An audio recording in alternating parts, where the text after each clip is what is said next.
What's up, beautiful people? Welcome into CBS Sports HQ on a sizzling Sunday. I am Chris Williamson. She is the one and only Kiana Martin. And Sunday had it all, Kiana. Okay, shocking wins in women's basketball for the tournament title, playoff action at the Arnold Palmer Invitational. But none of that supersedes a top 10 showdown in Ann Arbor. Yeah, the rivalry between Michigan State and Michigan just gave us a glimpse of maybe what could be to come in Final Four play.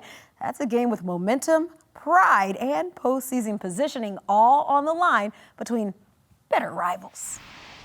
Michigan seeking their first regular season sweep over Michigan State in 12 years, but Tom Izzo and the Spartans look to win a third straight road game against the Wolverines, and well, things got chippy early in this one. Elliot Cadeau pressing Jeremy Fears Jr. Fears called for the offensive foul, kicking his leg into Cadeau. After review, that's a technical foul, and that's given to Fears. Coach Izzo, as you'd expect, not too thrilled with his point guard, but let's take it to some more of the action. Late first half, Yaxel Lindenborg pulls up and drains the tray. Wolverines up 5 under 2 minutes left in the half. Lindenborg drops Cohen Carr and just lays it in. The man was on fire. Just keep watching, I promise. He scored 19 points in the first half and wasn't done. Early second half, Lindenborg takes this one baseline, finishes with the reverse dunk. Wolverines down 1, putting on a show and a finish. Ensuing Michigan State possession. Pass to the cutting Carr, throws down the two-handed slam over Lindenborg. Said take that and rewind it back. Spartans back up 3. Ladies and gentlemen, it's a dunk party in Ann Arbor. Just over 9 minutes left on the break. Lindenborg's pass is deflected by Fears. Loose ball finds Trey McKinney. He drills the corner tray. Minute later, McKinney catch and shoot 3. Money. Wolverines up 7. Part of a 14-3 Wolverines run. Now just under 4 minutes left. Lindenborg said, give me the rock. I'll do the rest. Wolverines up 6. His first career game with 25-plus points and 5 or more threes. A couple minutes later, Lindenborg, this time with the assist, throws up the lob. Morez Johnson Jr. throws down the two-handed slam over Carr. Beautiful finish. Also nice finish for Michigan as they go on to win 90-80, their 7th double-digit win against a ranked opponent this season, tying that 1991-92 Duke team that beat Michigan's Fab Five in the title game, but Michigan gets their 29th regular season win, tied for the most in Big Ten history. They're 5-0 against top 10 Big Ten teams this season, getting their first regular season sweep of Michigan State since 2014. Yaxel Lindenborg finishing with a game-high 27 points. But let's hear from Dusty May, who stopped by to talk with our Tracy Wolfson. Well, it wouldn't be a post-game interview with Michigan after a win if you don't have Morez behind you doing the stare into the void. But, Coach, congratulations. First time Michigan has swept this home-and-home series since 2014. What does this one mean? Well, this is for our fans. They showed up today. They were loud. They stayed with us when things weren't going well. But what a special group we have. You talk about this special group, and let's talk about this, guys, because after this game, the ballots will go in for Player of the Year. Why does he deserve to be Player of the Year? What an unbelievable performance by Yaxel today.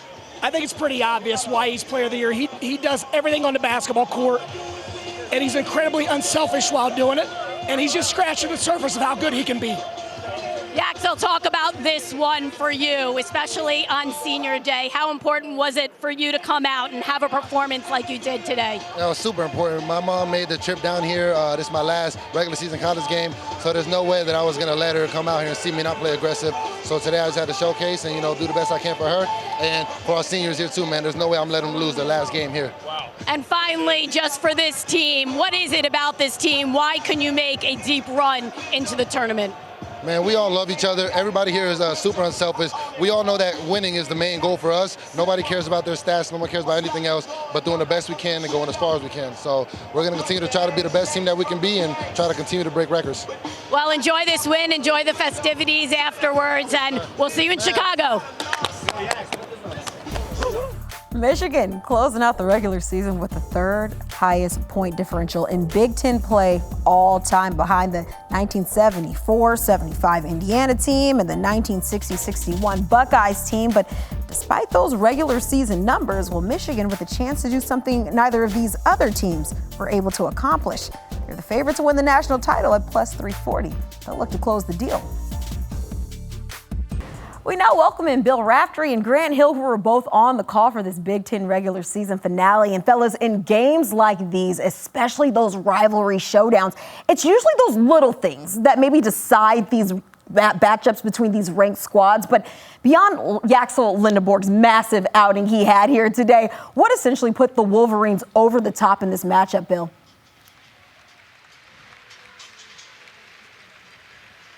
Well, first of all, it was a lot of Yaxel Lindeborg. I thought in that first half he had 19 points. He kind of held serve. They were in foul trouble. But in the second half, everybody got involved. The defense stepped up, and they knocked down shots from the three-point line, and they made plays in the paint as well. It was a collective second-half effort for the Wolverines.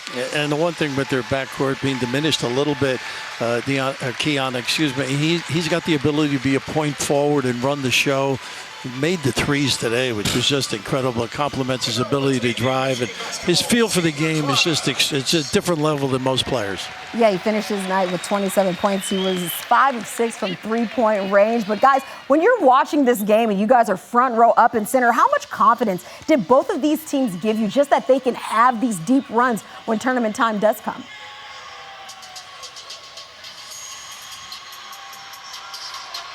Well, first of all, both these teams are so well coached. They've had coaches who've been in deep tournament runs throughout their career, and they have the talent. You know, Michigan State's tough. They're playing better basketball. Their offense, their shooting, they didn't necessarily show it to the level they have been throughout the regular season today. But this team is more than capable on both ends, and then Michigan might be the most the deepest and maybe the best assembled roster, if you will, this season. And the fact that they can all play together, play off of each other, great versatility. So I think these teams will be there when it's all said and done as we get into the tournament. And Michigan State, I thought, brought it, though. Yeah. I mean, forgetting it's an away game, even though it's close by here, the atmosphere was conducive to excitement, hard play by your home team. But Michigan State hung tough. I think they'll get a lot out of this. Some guys did not provide the scoring that they had become accustomed to. But all of this is a learning process. It all starts over next week. And fortunately, we'll be there to find out which one's going to stand tall come Sunday.